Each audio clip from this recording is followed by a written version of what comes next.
የአማራ ህዝብ የህልውና ትግል ውስጥ ነው እያልክ ኮሎኔል ደመቀ ዘውዱን አትንካብኝ ካልክ ይጻረሳል።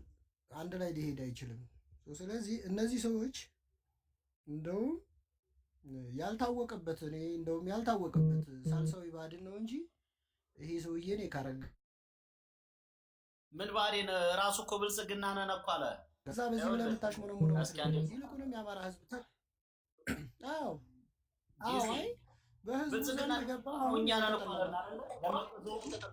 በቃ ብልጽግና ደግሞ ያማራ ምንም ጥያቄ መሰለህ ማለት አሁን የአማራ ህዝብ ባድንን ይጠየፋል።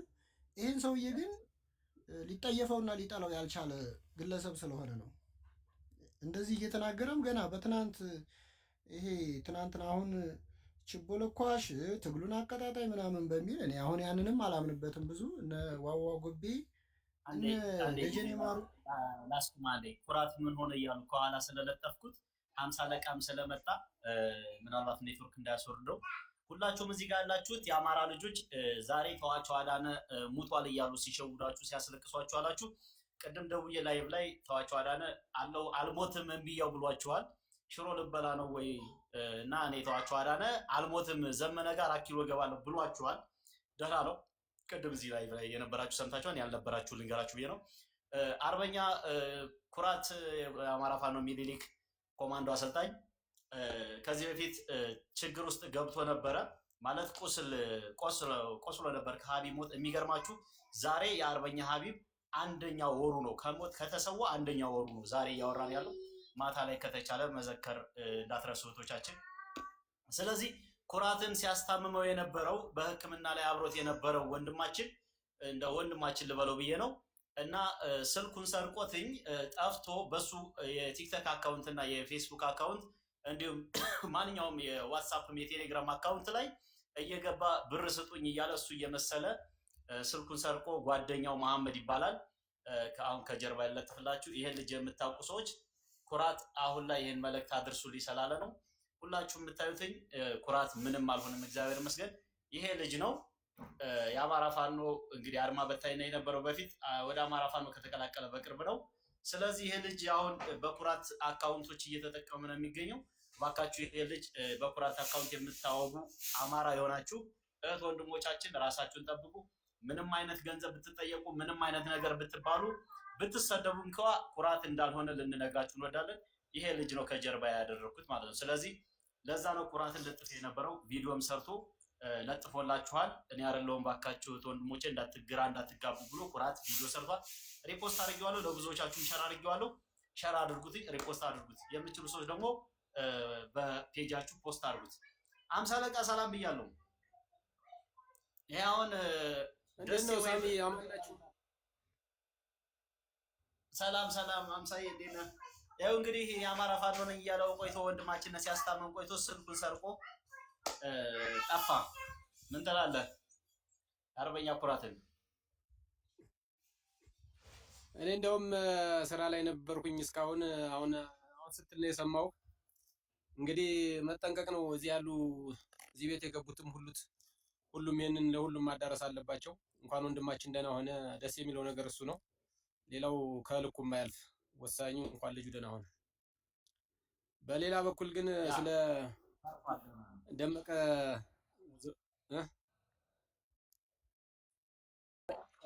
እሺ፣ በነገራችን ላይ ኮሎኔል ደመቀ ዘውዱ ሁላችንም ያጨበጨብንለት ሰው ነው። በወቅቱ በነበረው ተጋድሎ ሁላችንም እጃችንን አውጥተን አጨብጭበንለታል።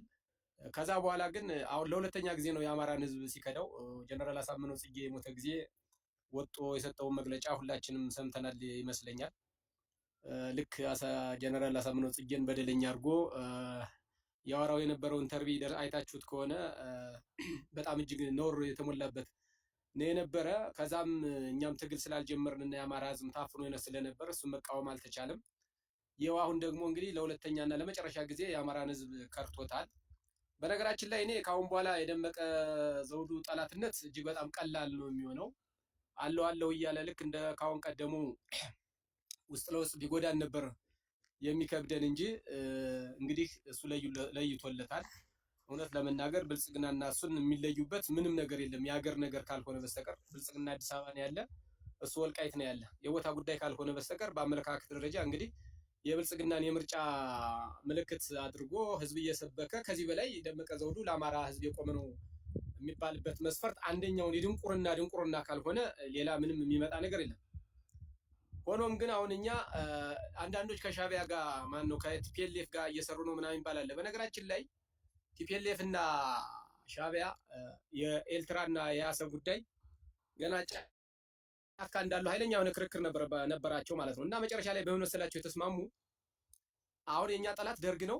ደርግን ተጣልን በኋላ በጠረጴዛ ዙሪያ እንፈተዋለን ብለው በይደር ያዙት። ከዛ በኋላ ደርግን ተባብረው ጣሉ።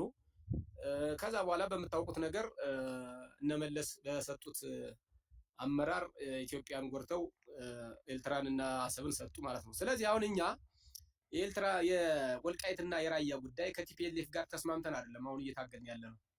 ቲፒኤልኤፍ ወሳኙ የአማራ ፋኖ ማሸነፍ ነው። በቃ እርግጠኛ ሆኜ የምነግራችሁ ብልጽግና እንደምስሶ ፋኖ አዲስ አበባን ተተቆጣጠረ የወልቃይትና የራያ ጥያቄ ያከትማል። እርግጠኛ ሆኜ የምነግራችሁ ማለት ነው። ምንም ጥርጥር የለውም።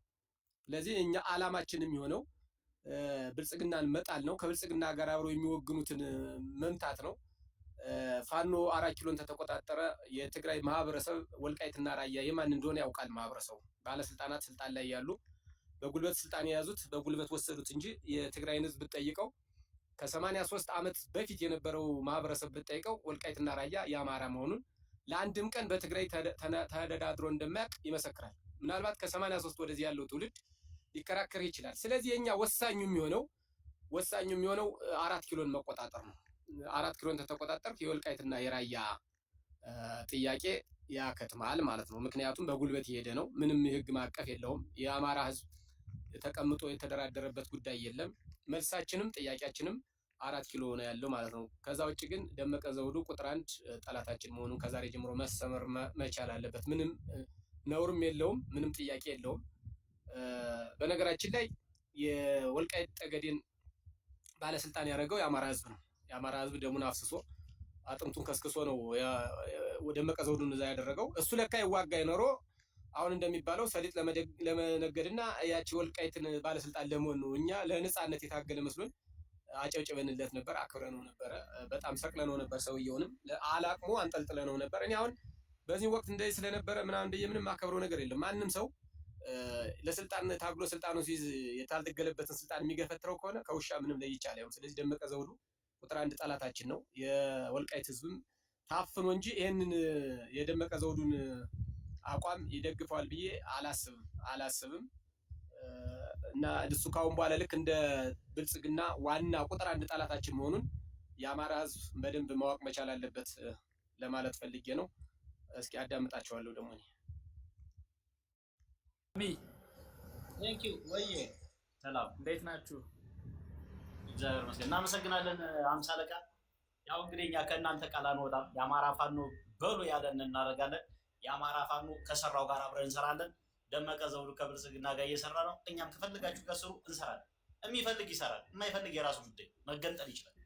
ሰላም ብያለሁ። ዳን ይሄ ነው። እሺ እንዴት ናችሁ? ያው ትንሽ በከፊት ሰምቻችኋለሁ። እስኪ 1-3 ደቂቃ አስተያየት ሰጥቼ ልውጣ። እሺ ያው 50 አለቃ ይበልጣል ትንሽ ነካ አድርጎታል ስለ ወልቃይቱ ጉዳይ። ሌሎችም እንደዚሁ አብራርተውታል። በነገራችን ላይ ያው ደመቀ ዘውዱን የምታውቁት በአብዛኛው 2008 ላይ ነው በአብዛኛው የሚታወቀው። እኔ ግን ቀድሜ 2003 ላይ ያውቀው ነበር ይሄን ሰውዬ። አብርሃ ጅራ ወይም ደግሞ አብደራፊ ማይካድራ አካባቢ እዛ ሰሊጥ ምናምን ሲሰሩ የነበሩ ሰዎች ካላችሁ እዚህ አካባቢ ታውቁታላችሁ። እዛ በአንድ አካባቢ ነበር የምንውለው እሱና እኛ። እኔ ህፃን ልጅ ነበርኩ ያን ሰዓት እና የሚገርማችሁ ነገር ያን ሰዓት ይሄ ሰውዬ ያን ሰዓትን ጀምሮ በውስጡ ራሱ ሆነ ኬዝ አለበት። እሱ ሙሉ በሙሉ የበየምድር ተወላጅ አይደለም ልንገርህ። በእናቱ አማራ ነው፣ በአባቱ ደግሞ ያው የአድዋ ሰው ነው። አይ ቲንክ ይሄ ማንም ያውቀዋል። ግን ያን ሰዓት ሰሊጥ እየዘራ እሱ 400-500 ሄክታር እያሰረሰ ምን ይል ነበር መሰለህ? ወሎዬና ጎንደሬ አብርሃ ጅራ አብደራፊ ማይካድራ ላይ እርስ በርሱ ይመታታ ነበር በጩቤ እና ልዩ ቅጽል ስማችን ምን ነበር በዛን ሰዓት? ሳሉግ ነበር የሚባለው። ጎንደሬና ጎጃሜ እርስ በርሱ ያን ሰዓት ይባላል እንደዚህ ወጣቱ። በቃ አንተ ጎጃሜ ከሆንክ እኔ ወሎዬ ከሆንክ እኔ ያርዳለሁ አንተ ደግሞ እኔ የምትታርደኛለህ። ይሄ ነው ይሄ ኬዝ የአማራ ኬዝ ቀድሞ ተጠንስሶ የመጣብን ነው። ወጣቱ ማህበረሰብ እርስ በርሱ እንዳይነቃ ያነ መሬት የአማራ መሆኑ እንዳያቅ ልክ ስደተኛ ሆኖ እየሄደ 2 ወር 3 ወር ሸቅሎ ተመልሶ ወደ ሀገሩ ብኩን እንዲሆን ትክክለኛ ቦታ እንዳይኖረው ወጣቱ ተሳዳጅ እንዲሆን ቀድሞ የተሰራብን ሴራ የቆየ ነበር ይሄ ነገር ያሁን አይደለም። እና ይሄ ሰውዬ ያው በአጋጣሚ በምሳሌ የተነሳችው ነገር ያው ተጨበጨበለት ተነሳ። አንድ ተማሪ እንግዲህ ኮረጆም ሊሆን ይችላል የሆነ ነገር ሊሆን ይችላል። በአጋጣሚ እንግዲህ ማርከስ ሳይቀር ጨበጨበለታል። እኛው ባጨበጨንለት አሁን ደግሞ እኛው ዙረን ተገረፍን። የወልቃይት ህዝብ ያን ሰዓት ትክክል ነው አይዞ ምናምን ተባለ። ያው ሞራል ተሰጠው። በቃ ወደፊት ወጣ ይሄ ሰውዬ። በአጋጣሚም ደግሞ ታስታውሱ ከሆነ ልጅቱ የኮሎኔል ደመቀ ዘውዱ ልጅ ከሁለተኛ ፍሎር ህንፃ ላይ ተመታበታለች ሴት ልጅ። በዛ ሞራል እሱ የልጁን ደም ለመመለስ ግዴታ ወጣቱን አነሳስቶ አምባገነን ኃይል የአካባቢው የሆነ ንዑስ ኃይል ሆነ። እሱ በቃ ተጨበጨበለት ምናምን አይዞ ተባለ ምናምን በአካባቢው አነገስ ነውና አሁን ምን ሆነለኛ እሱ ለአማራ ህዝብ ምን ሆነብን? ጎልያድ ነው የሆነብን። አሁን ሁሉም ሰው ሊያውቀው የሚችለው ነገር ይሄ ሰውዬ ለአማራ ህዝብ ጎልያድ ነው የሆነው። በቃ ለምን በቃ በሁለቱ እግሩ እየበላ ያለው አሁን ልንገርህ፣ ነገው ነገር ቢፈጠር በትግራይ ውስጥ ይሄ ሰውዬ ይገባል። ልንገርህ ለምን ቦታውን እየፈለገ ነው። ይሄ ሰውዬ አሁን ያን አካባቢ ጥሎ 4 ኪሎ ስልጣን ከተሰጠው ጥሎ ነው የሚሄደው። ጉዳዩ አይደለም ህዝቡ ለሱ እና ምንድነው ማድረግ ያለብን? እሱ ሰውዬውን ወደኛ መጣ አልመጣ ሳይሆን ከፈለገ እንደ አማራነቱ ይታገል፣ ለእህቶቹ ለእናቶቹ ደማቸው ለፈሰሰው ህዝብ ይታገል። ካልቻለ ግን ዝም ብሎ አይንካን። እኛ ሰይጣንም ጋር ግብጽም ጋር ይሁን ሱዳንም ጋር ይሁን ሰርተን ዋናው ፋሽስቱን አገዛዝ ገልስሰን የትግራይም ሆነ የአማራ መሬት እኛን አይጠበንም። ይሄ ንጹህ ህዝባችን በአንድ ተቃቅፎ በአንድ ወንዝ ውሃ ቀርቶ ይኖራል፣ እናውቀዋለን። ስለዚህ ምንድነው ማስተማር ያለብን? ሳሚ ያው ጥሩ ሀሳብ ነው የምሰጠው ጊዜ ማይ በቃ ወጣቶች አጋጣሚ በስተት ወይም ደግሞ በሞራል ግጭት ገብተው ሊሳደቡ ሊናገሩ ይችላሉ። አይ ቲንክ እነዛን ሰዎች እናንተ ስለ አንድ ብሔር ብቻ ሳይሆን ትኩረት ማድረግ ያለብንና ጥቅል በቃ ፋኖ የሚሄደው ለማን ነው? ለአማራ ህዝብ ብቻ አይደለም። በቃ ፋኖ የሚሄደው ለማን ነው? በቃ ስርዓት አልባውን ህገ መንግስት ገልስሶ የኢትዮጵያ ማንነት ህልውና ለማስከበር ብሔር፣ ዘረኝነት፣ ሃይማኖት፣ ቋንቋ ሳይለይ አንድ አድርጎ ትክክለኛ አገዛዝ ለመስረት ያቀደ ኃይል ብቻ ነው። ይሄ ነው። አመሰግናለሁ። ድል ወደፊት። ፋኖ ያሸንፋል። ወንድም ማለት ወደድንም ጠላንም ወደዳችሁም ጠላችሁም አማራዎች ካሁኑ የህፃን ልጅ ፖለቲካ የምታራምዱ ሰዎች ማወቅ ያለባችሁ አንድ ትልቁ ነገር ዛሬ አይደለም ከወያኔን ተሸክመህ ልትመጣ ሻቢያን አንተ ከግብጽ ጋር ተሸክመህ ግብጽን ተሸክመህ እስራኤልን ተሸክመህ ቻይናን ተሸክሞ አብይ አህመድ ሱዳንን የትኛውም ሀገር ተሸክሞ የአማራ ፋኖ ላይ ድሮን እያዘነበ እኛ ከሻቢያም ጋር ሆነ ከወያኔ ጋር ሰራለሁ በዚህ ተግባብቻለሁ ካለ ምን አባህ ማያገር ሁለት ሀገራት ጋር ባይዞ አንድ ጎረቤት ሀገር ኤርትራ ናት። ሁለተኛ ደግሞ የኢትዮጵያዋ የትግራይ ህዝብ ነው። አለቀ። ከሁለቱ ጋር እንኳን እሰራለሁ አላለም። ገና በግልጽ ወጥቶ እሰራለሁ የሚል መግለጫ አልወጣም። ከሰራ ግን እስኪ ነገ ጧት ዘመነ ካሴ ወይም ይቅርታ አፋብን ድርጅት ከወያኔ ጋር በዚህ ተስማምቻለሁ፣ ከህወሓት ጋር በዚህ ከሻቢያ ጋር በዚህ ተስማምቻለሁ፣ የአማራ ፋኖ ሰሜናዋን በሚል ጦርነት መጥቻለሁ ቢል እቀበልልሃለሁ። አብይ አህመድ ከቻይና አይደለም አብሮ የሚሰራው ከጅቡቲ ጋር አይደለም አብሮ የሚሰራው፣ እንቀበላለን።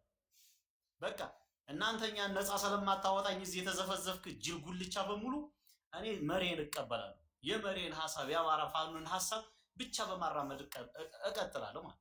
ደመቀ ዘውዱን ከብልጽግና ጋር ሆኖ እኛ ላይ ይተኩሳል፣ እኛ ደግሞ ከአማራ ፋኖ ጋር ሆነን ከሻቢያ ጎን ሆነን እሱ ጋር እንተኩሳለን። ጧፍርት በል በቃ አለቀ። ይሄ ነው መንገዱ። ለምን ከተባለ ደመቀ ዘውዱን መልሱት። ወንድ ከሆናችሁ ደመቀን አትናገሩ የምትሉ ሰዎች ደመቀ ዘውዱን ወደ አማራ ፋኖ እና ሀብቴ ወልዴ ይበልጡብሃል፣ ደረጀ በላይ ይበልጥብሃል፣ ዘመነ ካሴ ይበልጥብሃል፣ ምሬ ወዳጁ ይበልጥብሃል፣ መከታው ማሙ ይበልጥብሃል፣ ኢንጂነር ደሳለኝ ይበልጥብሃል ብላችሁ ምከሩት። ከዛ ደመቀ ዘውዱ እኔ አማራ ነኝ ከወንድሞቼ ጋር ነው። አያ መሳፍንት ላይ ጦር ያዘመተ እኮ ነው አንተ ጥንብ ከካም ማለት ነው። መሳፍንት ተስፉ ላይ እኮ ሰፈር መለስ ላይ እኮ ደመቀ ዘውዱ ጦሩን የሰበቀ ሰው እኮ ነው። ምድር ጅልጥ ልጅ ይላል ሞጣም አንዳንዴ